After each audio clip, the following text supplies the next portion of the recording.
À l'occasion du Super Bowl dimanche, des milliers de Québécois vont parier sur l'équipe gagnante, le premier touché, la longueur de l'hymne national et même la couleur du Gatorade.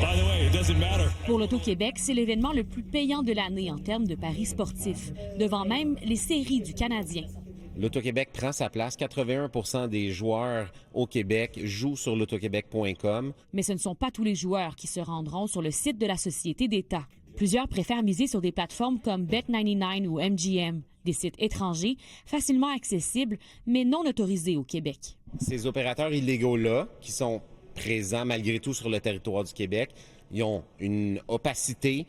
Les profits retournent à l'étranger. Résultat, une grande partie de ces paris s'effectue donc dans une zone grise. À l'approche du Super Bowl, le débat revient sur la table. Doit-on encadrer cette pratique? Le Québec a complètement perdu le contrôle là-dessus. La Coalition québécoise du jeu en ligne, qui milite sur cet enjeu depuis des années, réclame une fois de plus un changement de cap.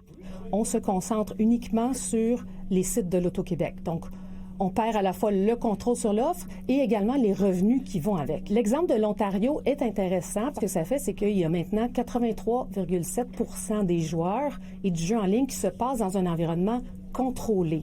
Et ça amène des revenus substantiels au gouvernement de l'Ontario. Ça n'arrivera pas. Mon prédécesseur avait tenté avec une législation de contrecarrer ça. Ça n'a pas fonctionné. Le ministre et l'Auto-Québec ont expliqué dans le passé qu'un modèle similaire à l'Ontario risquerait d'engendrer une multiplication des offres de jeux. Toutes les données préliminaires nous montrent que, en fait, ça semble créer plus de détresse, plus de demandes d'aide spécialisées pour des problèmes de jeu. Malgré les efforts du gouvernement depuis des années, les sites étrangers continuent d'attirer des milliers de parieurs québécois et des millions de dollars leur échappent. Anne-Sophie Jobin, TVA Nouvelles, Montréal.